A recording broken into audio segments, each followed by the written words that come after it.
educating voters about ranked choice voting. This is Newsmakers. I'm Lisa Allegas. In this edition, we talk to a representative from the League of Women Voters about the importance of being an educated voter. We'll bring focus to a constitutional amendment on the Missouri ballot this November that deals with ranked choice voting and find out just what ranked choice voting is from experts, including political science professor Dr. Will Delahanty. We begin our conversation with Patricia O'Rourke with the League of Women Voters. Thank you for joining us today. Thank you for inviting us. So let's begin with the mission of the League of Women Voters when it comes to educating voters. What all can that include for your organization? What kind of education do you want to put out there? Oh, well, we educate people on issues. We educate people on how to vote, not how to vote, but how to register to vote, help them register to vote, not register them, but help them, give them advice regarding if they have moved and they need to change their address with the Secretary of State's office.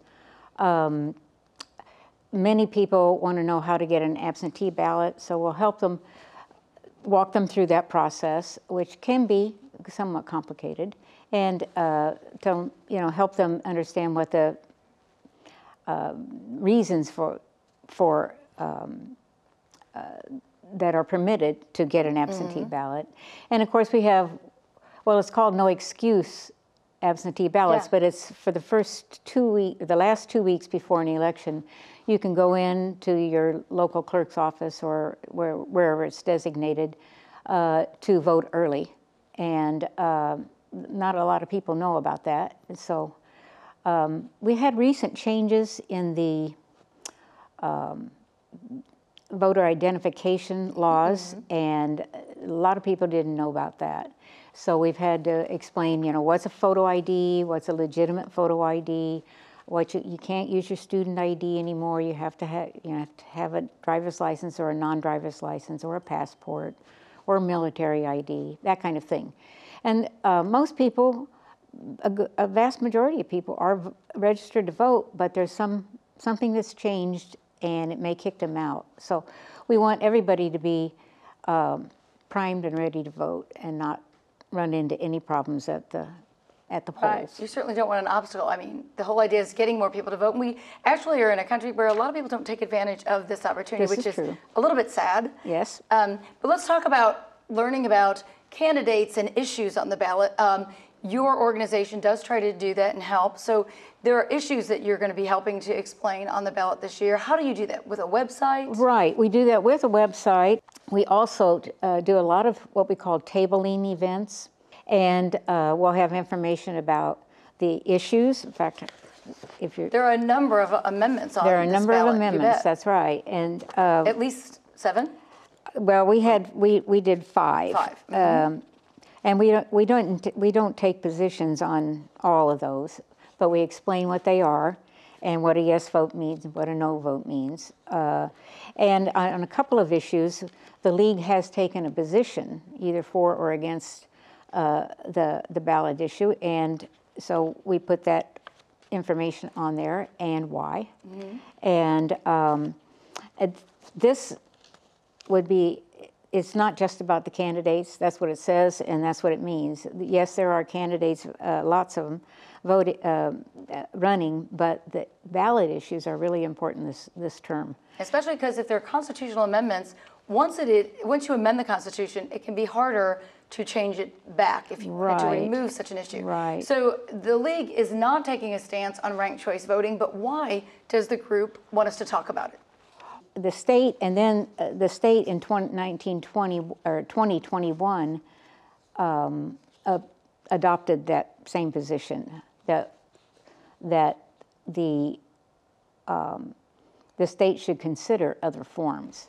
This would block it uniformly, and it would block it for even municipalities or school boards or county elections as ever to be used, never to be used. And I could see Joplin doesn't have Democratic, Republican elections. They have at-large elections, basically, or geographically based elections of their of their councilmen councilmen. and mayor. And in the same way with political subdivisions that have aldermen. So they should be able to choose the way they want to vote their own elected officials. And by putting it in the Constitution like that, it eliminates that choice, and that troubles me. So this issue is combined with a ban of non-citizens voting, which is actually against Missouri law already. So does the league take a position on this and as to why it's in the ballot issue? Yes, I know why it's in the ballot issue. Well, I don't know, but I suspect because it's not related to any form of voting. It just says only citizens shall vote. And the Constitution already says all citizens may vote. I think it's there. This is my own personal opinion, but it's shared by many. I think it's there to basically trick people, because there are a lot of people, and I've confessed to be one of them sometimes. You look at the first line and you say, well, of course I want only. And forget that the Constitution says all citizens may vote. So why is that there? Because it's not related to ranked choice voting in any way. So there are two, you believe it's two issues on the same? It's two issues on the same thing, and one of them is there to mislead you, and that troubles me. All right, well, thank you so much for sharing the league stance and what the league does to help folks. And during the break, we're going to show some of your website. But thank you very much, Patricia O'Rourke. Well, thank you. We're going to take a break, and when we come back, we will get an in-depth look at ranked choice voting from a supporter of the concept, and later, the pros and cons of the issue from Dr. Will Delahanty.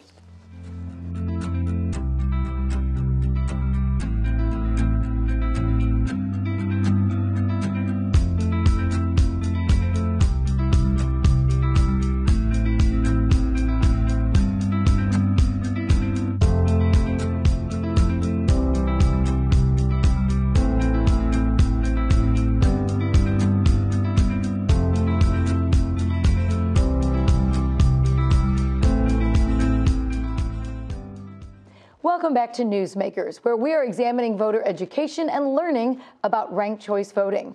In November, Missouri voters are being asked to ban ranked choice voting in Constitutional Amendment number 7. That also includes a ban on non-citizens voting. And now that is already the law in Missouri when you examine voting registration rules. One man in Kansas City has studied this issue deeply and joins us as an advocate of ranked choice voting. Larry Bradley is a retired U.S. Army infantry officer and a nonpartisan advocate for election reform as a means of overcoming America's dysfunctional and polarized politics. Larry, welcome and thanks for being here with us today. Thank you so much for having me. Appreciate the opportunity to talk about Amendment 7. So my first question is, what do you think is the most serious flaw in our voting system today? The most serious flaw we have in our voting system today is the ballot. The issues that you have, the things that are wrong, that you feel are wrong with our politics and our government, all trace back to the ballot we use, because that ballot is incapable of delivering the kind of consensus, long-term decisions that we need to be able to have. So part of our focus today is on ranked choice voting. We don't have it in Missouri right now, with the exception of some local races in St. Louis, which would not be impacted by the proposed constitutional amendment. So you don't think ranked choice voting should be banned. Why not? Ranked choice voting is the path to political peace for all of us. Because when we use ranked choice voting, we are guaranteed majority, 50% plus one or better winners. We don't let people get nominations or win elections with less than 50% plus one or better. Okay, so when the election is over, the majority of voters are going to be able to say one of two things. Either so-and-so was my first choice and I'm glad they won, or so-and-so was not my first choice, but they were one of my choices and I'm glad they won.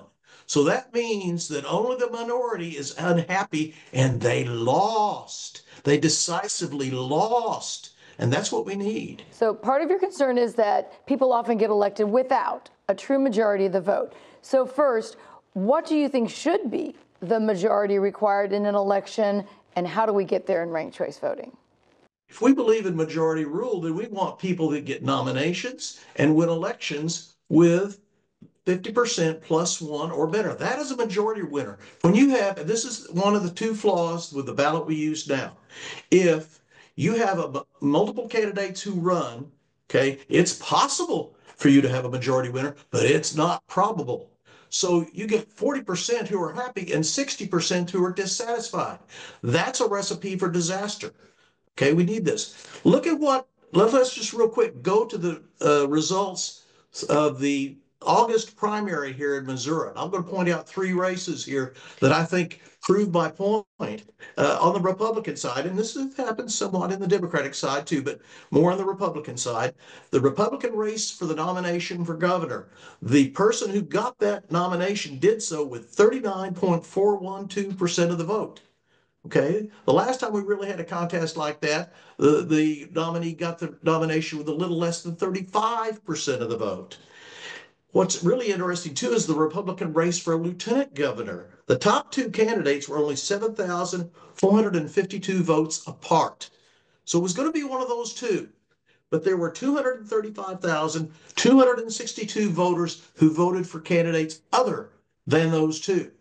And so with the ballot we have now and its processes, there was no do-over. There was no opportunity for those 235,000 people, voters, to weigh in and say, okay, I didn't want either one of these so-and-sos, but since it's going to be them, let me weigh in and say which of those two I prefer.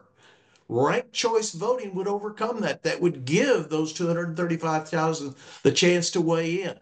And again, this is not left versus right. This is about the mechanics of how we run elections. And finally, real quick, I'll point this one out.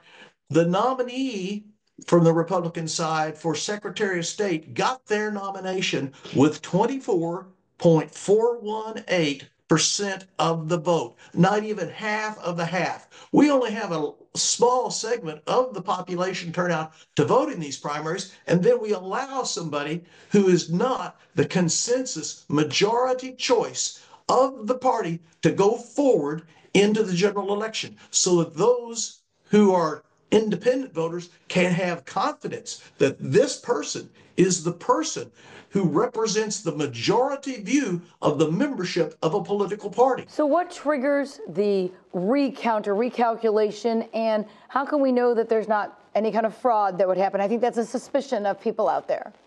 This thing is totally auditable, okay?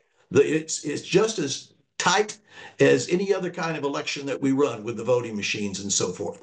So if you want to know how this works in detail, if I'm not answering your question, go to betterballotkc.org, which, by the way, we got a bullet up at the top there that you can click on it. It takes you to our website opposing Amendment 7, or go to fairvote.org.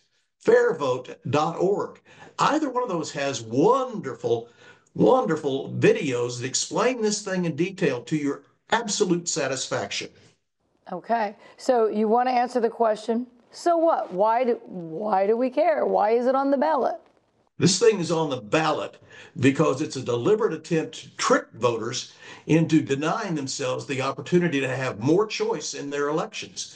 There's a recent Gallup poll where 63% of the respondents said they wanted more choice and more competition on the ballot. You will never have more choice and more competition so long as you use the ballot today. And this, what the framers of Amendment 7 hoped was that you would be gullible enough to only look at the first item, which bans ranked choice voting, and as you pointed out in your introduction, keeps people that we already have banning of non-citizens from voting. So you're not gaining anything by voting yes for that thing. You're not losing anything by voting no. It's already illegal. Okay, what they're hoping that you would do then is ignore the bottom two. You don't know anything about it. It doesn't exist yet in the state. So you say, oh, well, okay, I'll vote yes. What you're denying yourself is the ability for local governments to approve this. And let me tell you, once you have this in local government and you experience it, you're going to say, wow, why aren't we using this in statewide elections? Why aren't we using this for federal offices, up to and including using it in the electoral college? If somebody gets 50% plus one or better of all the first choice votes, they're the winner. We're done. Thank you for playing. It's over. Okay? But if nobody gets 50% plus one or better, then we go into an instant runoff process. We defeat the lowest vote getter. We allow those people who voted for that candidate to transfer their vote for the second round to other candidates that are still active. And by the way, you're not obligated to vote. You have to probably to rank. You have the option to rank. And if we have to go into this runoff process in every round of voting, the majority defeats the minority. New York City used ranked choice voting for the first time a couple of years ago. We did exit polling as a result. They first of all, they had a 36% increase in voter turnout because people felt that their candidate now had a shot at winning. They were no longer subject to the spoiler scenario I know one of your guests talked about earlier here today. Okay, you got a shot at winning, okay? And exit surveys showed 95% found RCV easy, 77% preferred ranked choice voting, 80% ranked at least two candidates. And of the 20% who did not, 80% of those said it's because they didn't think anybody else was qualified. So if you are a voter, there's an office you're considering voting on, there's four candidates, you think three of them are bozos, and you don't want to rank them, you don't have to rank them. Just rank the one that it works like everything else. Well, Larry Bradley, thank you for explaining all about it and advocating for ranked choice voting. We'll be talking back with you again. Thank you so much, Larry. I'm Jasper County Clerk Charlie Davis. One of the greatest privileges I have is to be responsible for elections in Jasper County. But for that to happen, we hire over 200 workers every election, and we're always in need of dedicated people. Even though election judges get paid about $150 every election, serving our community is the most rewarding part. If you're interested in becoming a poll worker, we're ready to sign you up. A simple call to 417-625-4307, and you'll be well on your way to serving our awesome community. Missouri Amendment 7 would ban ranked choice voting and also require voters to be U.S. citizens. It is on the ballot this November. Now, Missouri currently does not have ranked choice voting, and currently to register to vote in Missouri, you have to be a citizen of the United States, a resident of Missouri, and 18 years old by Election Day. So why is this amendment being posed to voters? Well, we asked that question and more to Dr. Will Delahanty, MSSU Professor of Political Science. Welcome. Thank you for joining us. Thank you for having me. So let's begin first, though, with ranked choice voting. Can you give us kind of the pro and con? Because we've heard people who are kind of for it. Tell us what are the ups and downs of this. I think so. I think that the pros of the process would be the potential for greater choice for voters. So the idea of ranking, right, your preferences, usually a first preference and second and third. So expands potentially, right, people's choices. There's some evidence that ranked choice voting induces more moderation in the candidates who ultimately win, mainly because if a first preference candidate doesn't win, second and third typically actually come from party members who are more likely to be moderate. There is the potential cost of reducing conducting elections. If, for example, you have a majority winner on the first ballot, then there's no need to conduct like a second general election. The election's done in one fell swoop. There's also the potential for more diversity in who's represented. If candidates maybe aren't on the first order preference, but they could be on the second or third. And then one other thing that I kind of noticed, which was really interesting, in a two-party political system, independent or your third-party candidates typically are viewed as spoilers, which is they take votes from other two-party candidates. That spoiler effect may be moderated a bit by allowing people to have the rank order to their vote preference. Okay. So those are some pros. Yeah. Are there cons with ranked choice voting? It's complicated, and I think anytime you create like rule change, there's a tendency for people who are already benefited by the existing rules to question it. For those people who aren't used to the rules, it seems very foreign. And there may be a possibility with administration. So, I mean, the idea of conveying rules to voters, making sure they understand what happens if, for example, a majority winner isn't chosen. There is something interesting, too, I think, about the notion of a first-order preference and a second and a third. So there are some opponents of the system who argue that really what matters is that first order preference and not the second or third, where the motivation for the voter may be slightly different than it would be, say, in the first order preference. So St. Louis actually has this, and so they would not be included in this vote. I mean, they would be exempt, so they would still have their ranked choice voting for municipal elections. Is it something that, is there a place for it? I mean, can it work better in maybe one kind of election as opposed to others? Is it more helpful in a city race as opposed to a national race? I think it actually maybe helps in municipal elections where maybe you have elections that are nonpartisan or partisan cues aren't present. I mean, to be honest with you, I think the idea of allowing municipalities to design the rules necessary for their voters to choose their elected officials makes a lot of sense. So prohibiting that kind of choice doesn't allow municipalities to experiment, to kind of implement rules in a very local, specific context, see if they work, and then subsequently, if they were to work, to expand them, right, statewide, or for that matter, in other contexts.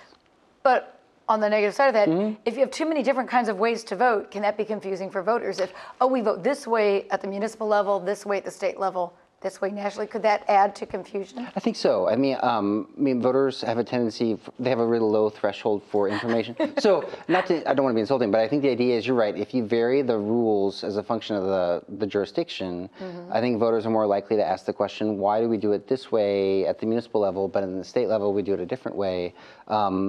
And ranked choice voting, even done at the municipal level, still is very different than what we do nationally. So the variation could create some confusion for voters. Is this a system that can be subject to fraud? We're not taking necessarily the first round result. Sure. It may have to rerun. We're recounting in a sense. Yeah, I think the tendency when you change rules is to worry about their implementation or people getting confused. I haven't seen any evidence that would suggest ranked choice voting is any more subject to fraud than, say, single-member district plurality winner. So I would say it probably could be subject to fraud, but it's not going to be any different than what you would find more generally. So I don't think the fraud argument works necessarily as a con against implementing the system. We seem to be a nation of two parties that garner most of the votes. We have, but the Libertarian and the Green parties also do exist. Do they have an impact on outcomes? Like you said, the spoiler effect. And so currently, would that be then modified by ranked choice voting? I think so. I think people would be more likely to vote in a way that kind of goes with their interests. So, for example, if, let's say, you wanted to vote for Libertarian as your first order preference, but as a Libertarian, let's say, then your second order preference would be a Democrat.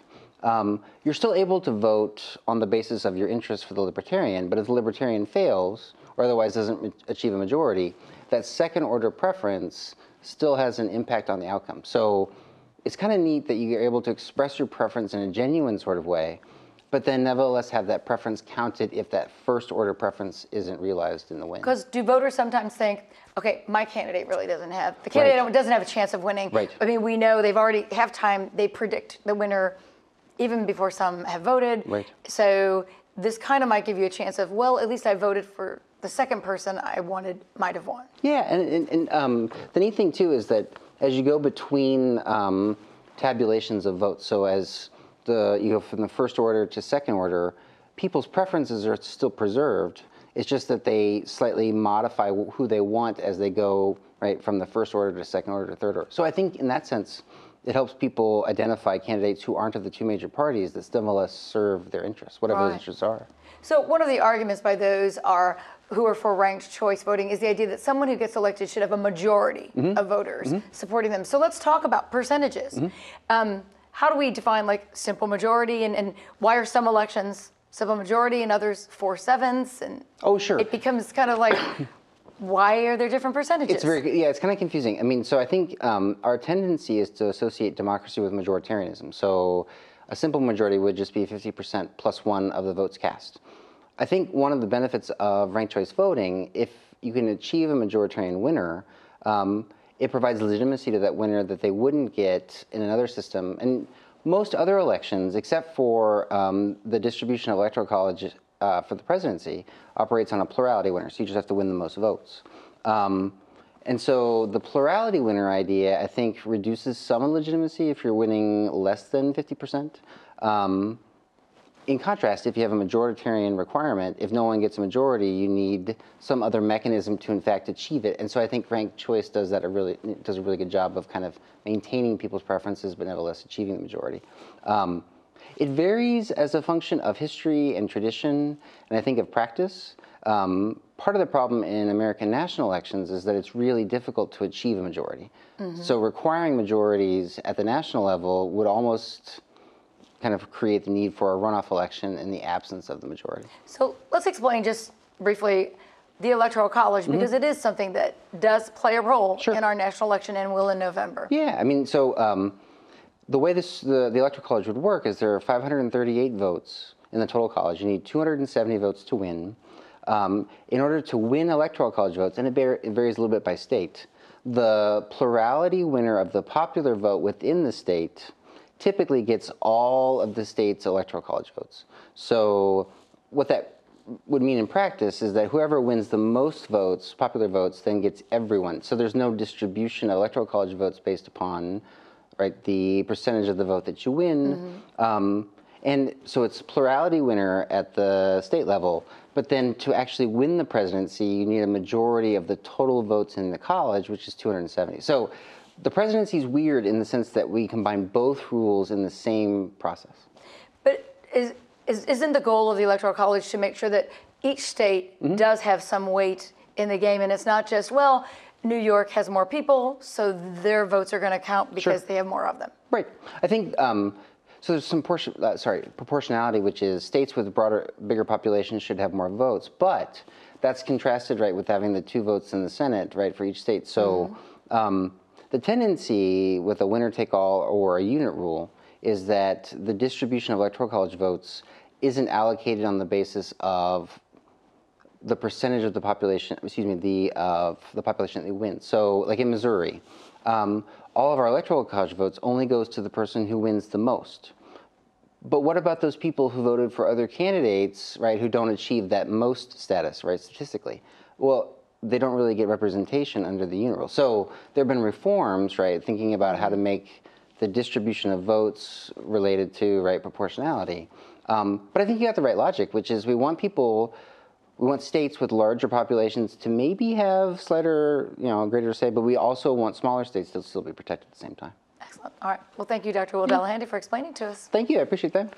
That wraps up this edition of Newsmakers. We hope we've helped enlighten you on the issue of ranked choice voting, where you can find voting information, and the importance of exercising your right to vote. Election Day is November 5th. Mark your calendar now. Thanks to our guests, and thank you for watching.